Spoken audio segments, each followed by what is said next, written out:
Good afternoon, music students. My name is Ms. Gelbach, and I'm one of the elementary music teachers in Covina Valley School District.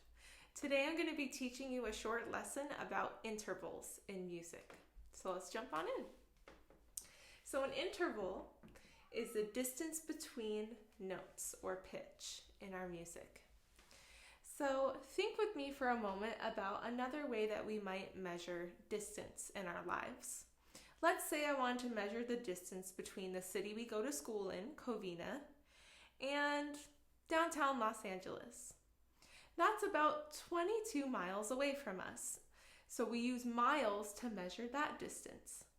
In music, we're going to use some different names of intervals to measure the space between two pitches. So let's look at our staff here. If this looks unfamiliar to you, you can look at another lesson I recorded about the music staff to get a better understanding of what this means. So let's say we're starting on this pitch. Its name is C. We can also call it Do. And let's say we're going from C to D, or Do to Re. We're going from one pitch to the very next pitch. So we can think of that as a step. We're stepping to the next pitch. Or if you're at your house and you walk to your next door neighbor's house, that would be like a step from one note to the very next note. Now let's say that we want to go a little further. We don't want to go to the next pitch. This is what we would call a skip.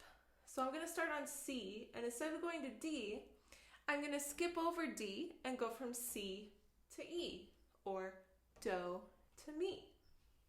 So a skip is kind of like if you were at your house and then you went across the street and went to a neighbor's house across the street. So you're skipping over the road there if you're going to go from your house to a neighbor's house across the street.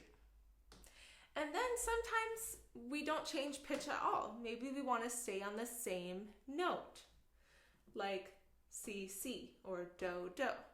That's what we call a repeated note or pitch. We don't move at all, so it's like what we're all doing right now, staying inside of our homes. We're not moving. So again, we have a step, a skip, and sometimes we might repeat the same note. So let's go over to our staff again. Here's a step. Do, Re, Si, D. Here's a skip.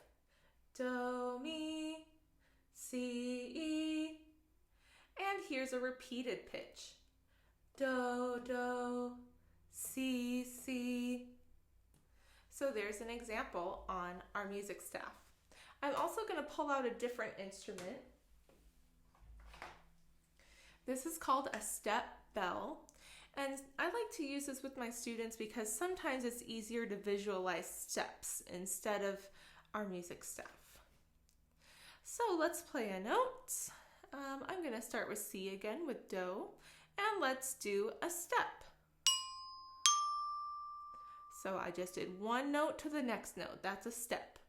Do, Re, Si, D. Now I'm going to skip a note and do a skip. Do, Mi, Si, E. And now I'm not going to move at all. I'm going to stay on the same pitch. Do, Do, Si, Si. So here's another way of thinking of it on the steps. So with our steps, skips, and repeated notes, this can happen going up or going down at a high pitch or at a low pitch. So let's say I want to do a step starting from a different note. I'm going to start on G or So.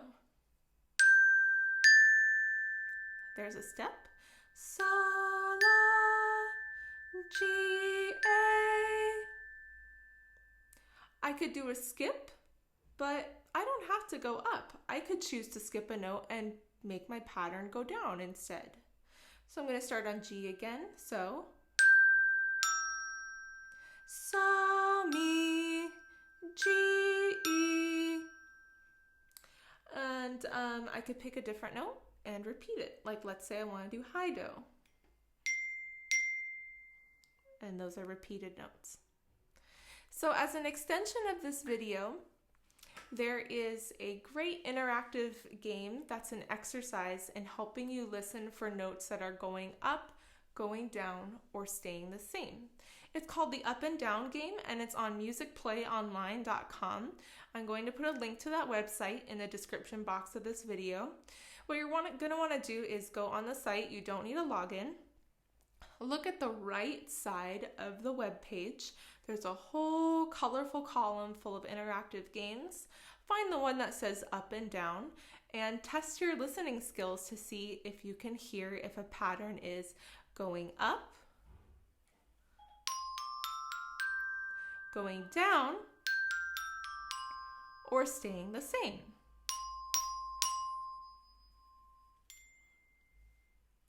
So I hope you learned something new today, and I will see you guys on another video.